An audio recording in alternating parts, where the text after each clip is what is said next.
ఈరోజు షాద్నగర్ నియోజకవర్గంలో సగానికి సగం మేము టీఆర్ఎస్ పార్టీ బీఆర్ఎస్ పార్టీ నుండి గెలవడం జరిగింది. రాబోయే రోజుల్లో వాళ్ళు ఎన్ని నిర్బంధాలకు గురి చేసినా ఎన్ని ఇబ్బందులు పెట్టినా ఇవాళ షాద్నగర్ నియోజకవర్గంలో సర్పంచులు 50%కు రీచ్ అయినాం. రేపు రాబోయే మండల పరిషత్ ఎలక్షన్లో కాంగ్రెస్కు ధీటుగా దానికి మించి మేము రంగారెడ్డి జిల్లాలో అత్యధిక స్థానాలు, జెడ్పీటీ స్థానాలు, ఎంపీపీ స్థానాలు గెలిచే విధంగా మేము అందరూ ప్రయత్నం చేస్తాం. ఇప్పుడే చూస్తున్నారు మీరందరూ, రాబోయే జనరల్ ఎలక్షన్లో బీఆర్ఎస్ పార్టీ బ్రహ్మాండమైన విజయం సాధించబోతుంది. Thank you. ఎన్ని దాడులు చేసినా వాళ్ళకి అలవాటు అయిపోయింది. మేము పడడం కూడా అలవాటు అయిపోయింది.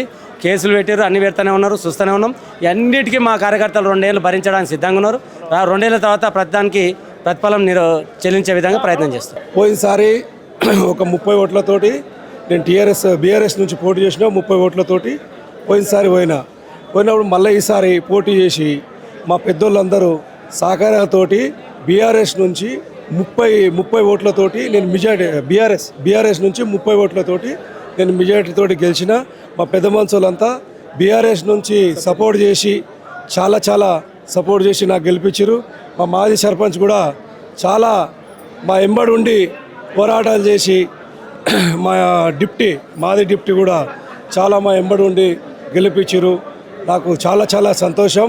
బీఆర్ఎస్ నుంచి గెలిచినందు గురించి నేను చాలా అభినందన కోరుకుంటున్నా. మా తండ పెద్దల గురించి పెద్ద మనుషులు మానవతంతో నాకు చాలా భారీ మెజార్టీతో గెలిపించారు. వాళ్ళకి అందరకు నా ఉదయపూర్వంగా ధన్యవాదాలు. కన్నివనం గ్రామం జమ్నీభాయ్, మా పేరు అమృనాయక్. మేము కూడా మాది మండల్ షాద్నగర్ మండలం నుంచి గెలిచాము. కన్నివనము గ్రామము.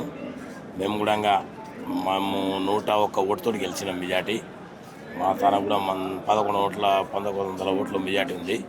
మేము కూడా 101 ఓటుతో మెజార్టీతో గెలిచినాము. మండలంలో మంచిగానే గెలిచినాము. ఆ ఊరు కూడా అభివృద్ధి పనులు చేస్తామని చెప్పి అందరికి ప్రజలకు చెప్పినాము. ప్రజలు కూడా మాకు నమ్మి ఓట్లు వేసిండ్రు, గెలిపించుకున్నారు. ఇప్పటి కూడా వాళ్ళకు రుణపడి కూడా మేము అందరికీ ప్రజలకు సేవ చేసి పనులు చేస్తాము. ఏ పండు ఇచ్చినా వాళ్ళెవరు పండు ఇయనికే మన పండు మనకు వస్తుంది. మనకు సెంటర్ పండు కానీ మన కేంద్రం పండు మన పండు మనకు వస్తాయి.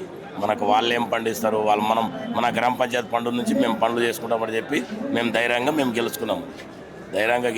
ధైర్యంగా కూడా ఉంటాము. పనులు కూడా చేసుకుంటాము. ఇంకా 2 ఏళ్ళు అయితే మా ప్రభుత్వం వస్తుంది. వచ్చినాక మా సీఎం వచ్చినాక మా ఎమ్మెల్యేలు వస్తారు.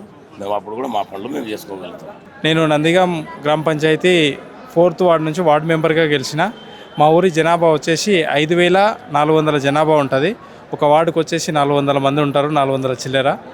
అయితే కేసీఆర్ చేసిన మంచి పథకాలు, అతను చేసిన పనులను చెప్పుకొని రావడం జరిగింది.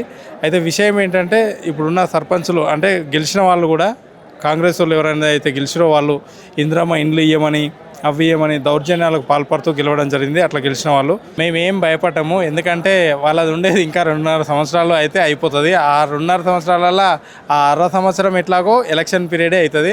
2 సంవత్సరాలు వాళ్ళ ప్రభుత్వం ఉంటుంది. ఆ 2 సంవత్సరాలు ఓపికగా మాకున్న నాలెడ్జ్కి ఆ గెలిచిన సర్పంచులకు ఉన్న నాలెడ్జ్ ఏందో మాకు తెలుసు. వాళ్ళు ఏం చేయలేరు. మేము ఓపికతోటి ఏం పనులు చేయించుకోవాలనో, అసలు ఎంత ఉంది మా గ్రామ పంచాయతీ ఫండ్ ఎంత ఉంది, అది ఎంత, ఏం చేయాలి, ఏ ఇల్లు ఎట్లా వచ్చింది, కేటీఆర్ గారు ఇందాక చెప్పినట్టుగా ప్రతిదీ డాటా తీయమంటాం. మా అందరిని కూర్చోబెట్టేగా బాడీ మీటింగ్ లోపల అది చర్చించే నిర్ణయం తీసుకుంటారు. కాబట్టి ఏమైనా ఒడిదుడుకులు ఉంటే, ఆ తప్పులు ఏమైనా ఉన్నట్టయితే వాటిని నిలదీసి అడుగుతాం. అది అన్యాయం జరగకుండా చూసుకుంటాం. మేమున్న మా వార్డుల కాడికి మిగతా ఊర్లో ఉన్న అందరికి కూడా గెలవని వాళ్ళైనా కూడా వాళ్ళకి న్యాయం జరిగే విధంగా చూసుకుంటాం. అట్లా